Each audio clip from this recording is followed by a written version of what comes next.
Good afternoon from Buckinghamshire here in England, and good morning to Maria Gage over in. It looks sunny. I can see a little bit of sun from your window at 10 o'clock in the morning in It's Canada. it's a bit cloudy, but overcast, but not too dense a cast. So there is a Okay, bit of sunshine out there yeah. and snow. Oh, is there? Okay. Yes. We had we woke up to snow the other day, and it was kind of forecast, but it had missed my radar, and so I came down and realised that we had a white garden, and it went within a couple of hours. So we're not used to it here. The whole of England shuts. I say England specifically because Scotland's used to it, Wales is used to it, and other parts of the UK are used to it, but we're not here. People don't know how to drive in the snow. Anyway, we're here to We're used to talk about it. you and your writing. We always start at the beginning. Can you remember the first thing you wrote, whether you were writing? I know with you write children's for children with your sister. Well, I mean, the very first thing that I wrote, if you talk about sort of whole writing career, was more a scientific paper that I was doing from research projects that I had been involved in as an occupational therapist. So that was my first publication was more in the scientific literature. And then when I retired early and had some time on my hands, I started researching family history, and I found a couple of good stories that I thought really needed to be captured before they were lost forever. Mm, And I started the research on that, but I realized that I needed to make a transition in my writing style because I couldn't write the same way to write stories that I knew were going to be fictionalized based on fact stories. So I was spending a lot of time, going to workshops, practicing writing, talking to other writers, finding out what I needed to do to change my style of writing. And during those days, also had my first grandchild. So I started out writing stories for the grandchildren. So I've written one book inspired by some sort of personality trait of each of the grandchildren that also has a bit of a learning element to them in terms of a lesson that I thought that particular child might benefit from. mm.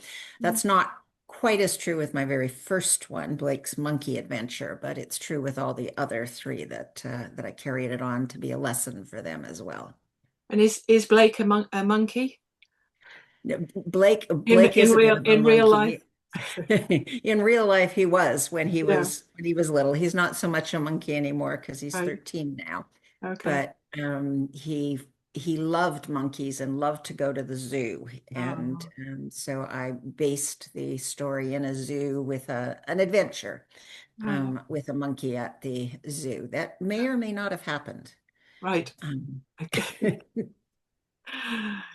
So I mean, you have several books published now. Is this, I'm guessing you're retired and academia is behind you and do you write full time or do you find you're juggling? I'm sure, well, say a lot of retirees say they never know how they had time to get anything done when they were working, exactly. because they're busier than ever, or Yep. never had time to work when they were working, because I, now they're yeah. retired, they're busier than ever. Well, I juggle it between my grandmotherly duties, my community service duties, and my household duties and writing. So no, I'm not writing full time. Mm, But I try to write every morning. And because that's my best and most creative mm, time. It's mhm. also the quietest time in the house and seems to be a time when I can really get something on paper. Sure. It's not always writing part of a novel though, because sometimes I'm writing advertising text and sometimes I'm writing a social media post. Mm, So there's lots of other things that get in the way of actually just sitting and writing. So it takes a while for the books to get done. yeah. I mean, you mentioned getting it on paper. Do you write anything by hand, or are you No, just write? Um, my brain does not work when I write on hand. So I don't know why I said getting it on yeah, paper, but I yeah. guess I get it on Well, paper it's. through the I mean, printer. I'm glad you did because it prompted the question.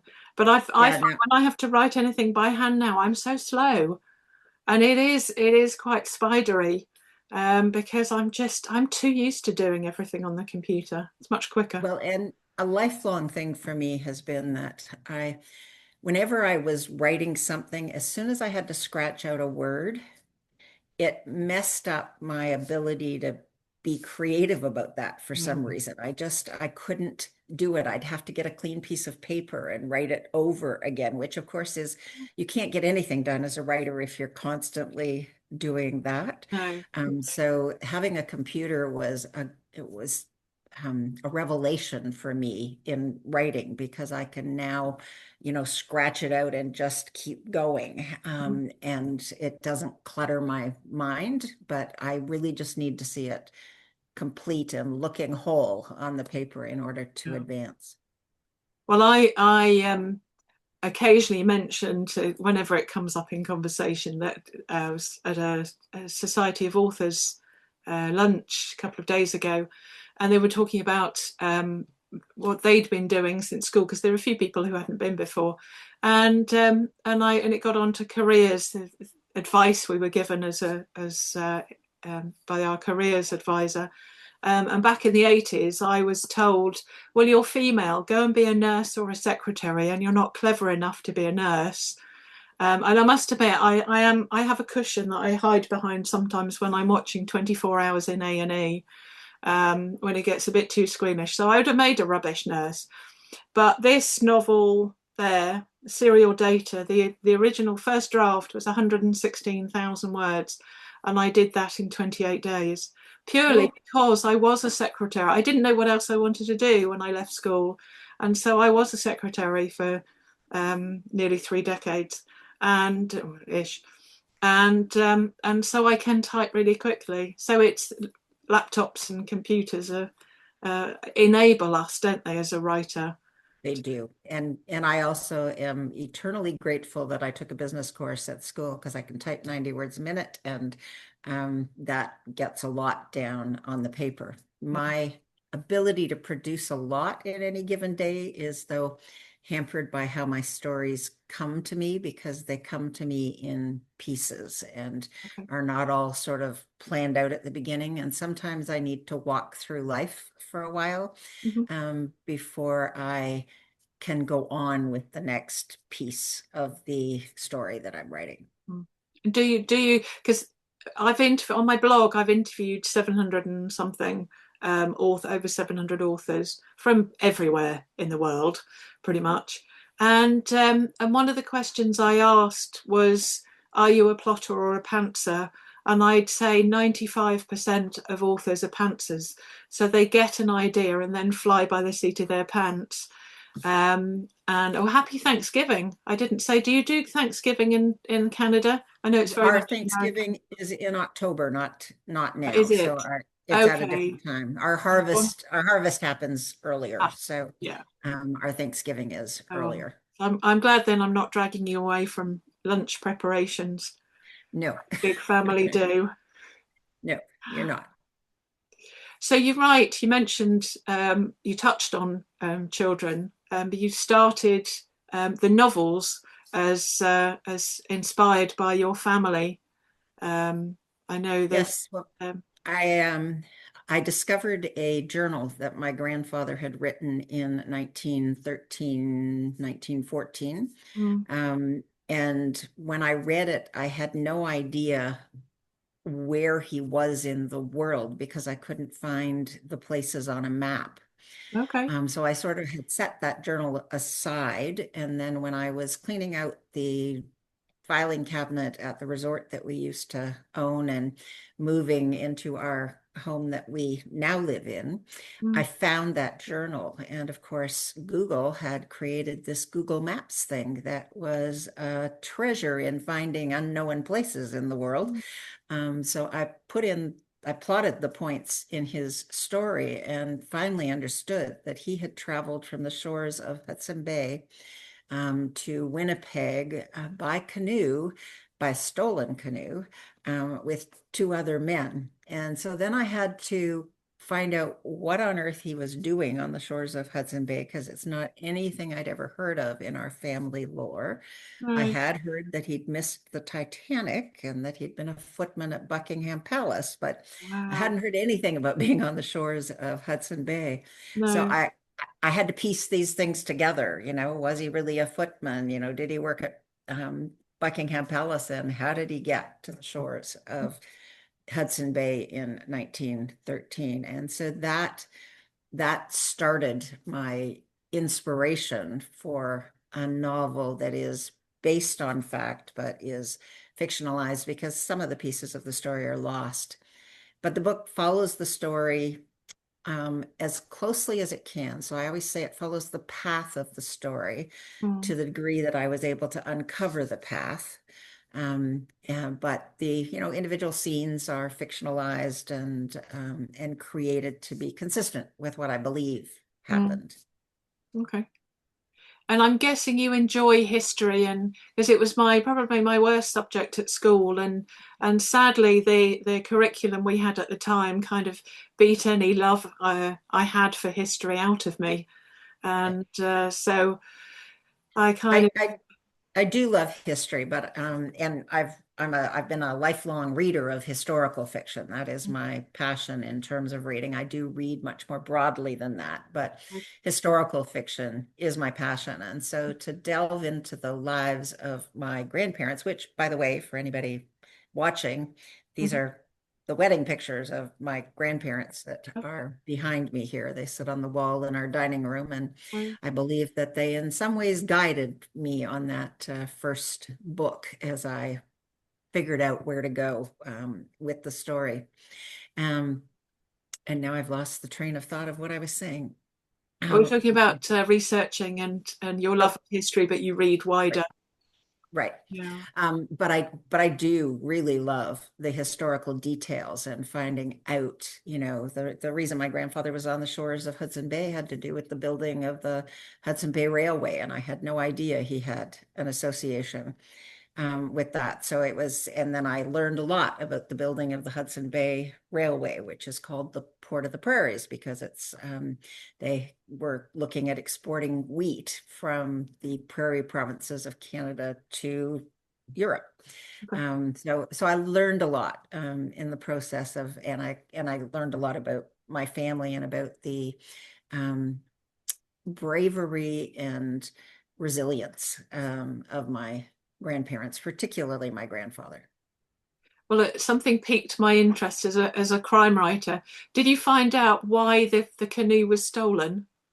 Did you find Yeah, out more about that? there was no, they were stuck on the shores of Hudson Bay working for the company, Okay. um, which I believe was the Canadian government, but I've never been able to 100% confirm that that's the case. Mm. And they were going into more debt to the company than they were getting resources, and they had to get out, and there was no other way. Wow. Wow. So how long? I mean, this is a bit sort of how long is a piece of string, but how long have your books taken you? Okay, Do they get so quicker as you go along? I have gotten, well, sort of yes and no. The first novel took 10 years, and that's because I was doing a lot of research, spending a lot of time in the archives in Ottawa, finding information, but I was also learning to write fiction versus scientific documentation. Right. And and I did the children's books sort of in that interval, helping me to sort of hone those skills. Mm. So it took 10 years, but it didn't take a solid 10 years. the second novel I wrote during the pandemic, and it was done in 2 years, even though I was helping to supervise 4 grandchildren in online classes at various times that were interrupting my flow of Yeah, writing. yeah. But I was able to do that one in 2 years. And then the last one, because after the pandemic was over, sort of there were a lot of commitments that opened up in the community in terms of volunteer work that I do that Mm. slowed me down a bit. But in 3 years, I got it out. So, and I'm starting to work on the next one and hoping it'll be a shorter turnaround time. And what do you think of when you finished the first draft? I mean, you said that some's planned, some is just it comes to you. Um, how do you find the editing process? Do you enjoy going back through your own books? Oh, I wouldn't say enjoy. Mm. I No, I me neither. know I know that it's a necessity and I do it, but it's not my favorite part of the writing process. But Mm. I do find the holes and know what I have to do. My editor is really good at reading it for me and pointing out the places that I need to particularly pay attention and make changes. Yeah. And that's she's a real gem. She tells me like it is, but she does it in a way that doesn't crush me. So Mm. so that's a good person to have there. And so she inspires me to edit. Mm. And your covers, I mean, you've got a series, so they I think covers are important, especially in a series, because it's a bit like Lee Child. You can instantly tell a Lee Child, A, because he's got his name a third of the book, but he has that kind of style. Do you have the same person doing your covers? Yep, a woman whose name is Kathy Walker does my covers for me. She is also an author, writes in a different genre, but is really good at paying attention to the details of those covers. And I tried, and the first novel has had 3 different covers, Right.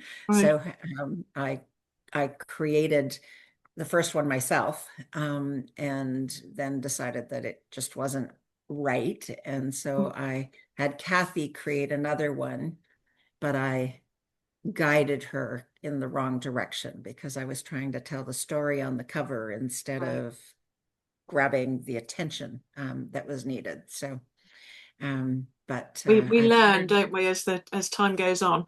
The novel I mentioned earlier on, that I wrote the 115,640 words in 28 days.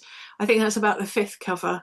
I'm probably going to leave it at that now because it is about she is the spitting image of the character, and it follows the series for the one precedes the one below it, and so it has that kind of style.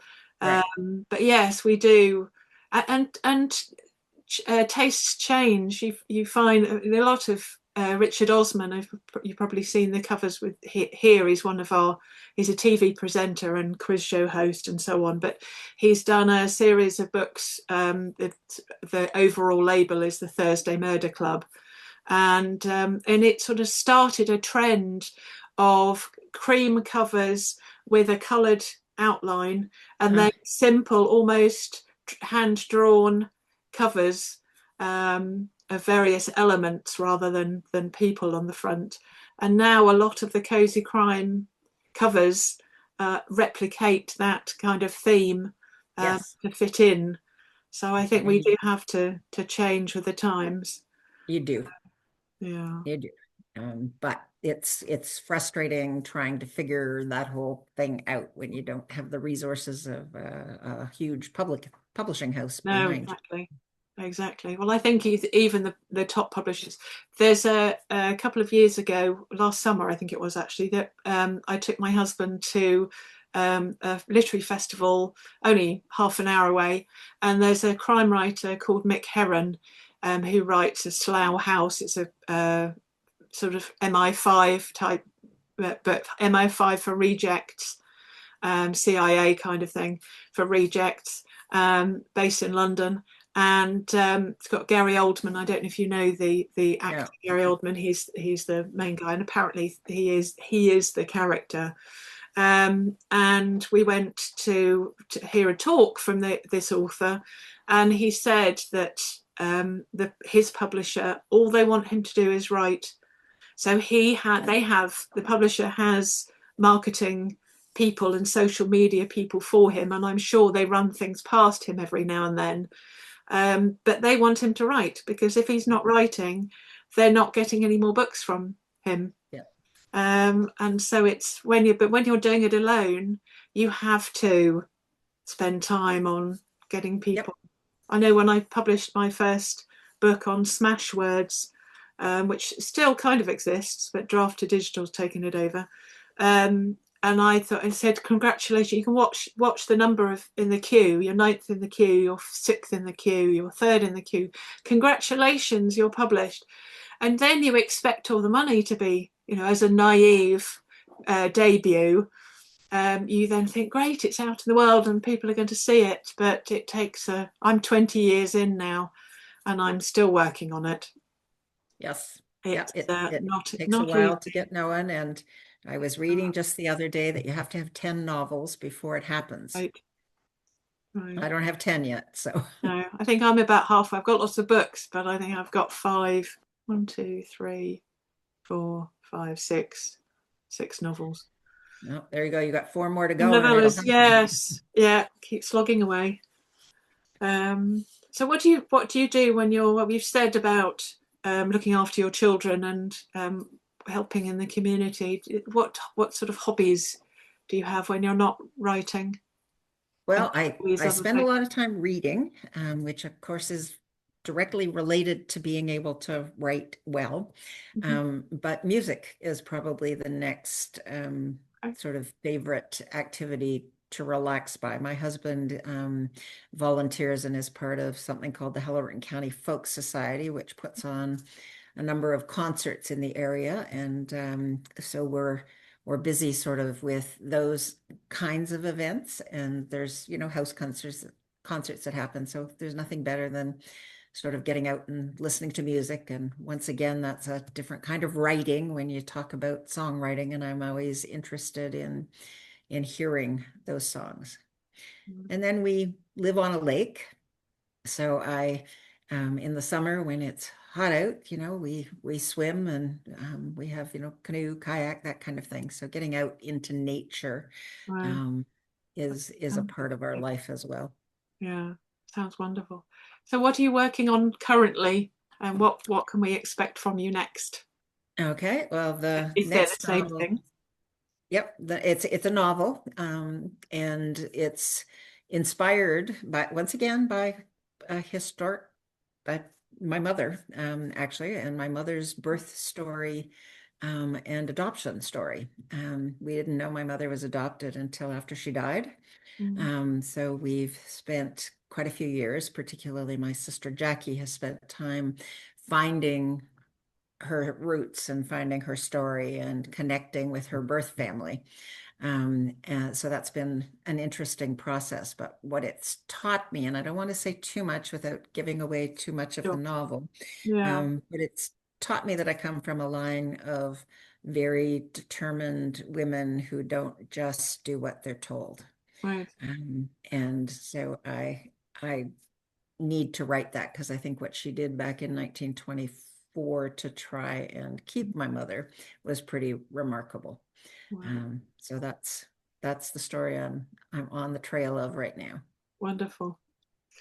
Well, thank you so much for joining me today. I hope you enjoy the rest of your day, and hopefully we'll see you at the festival online in January and or All July. right. Well, Thank thank you for having me, you. and Very it's been a welcome. great conversation, and I look forward to being a part of January's event. You're very welcome. Thank you. Bye bye. Thank you.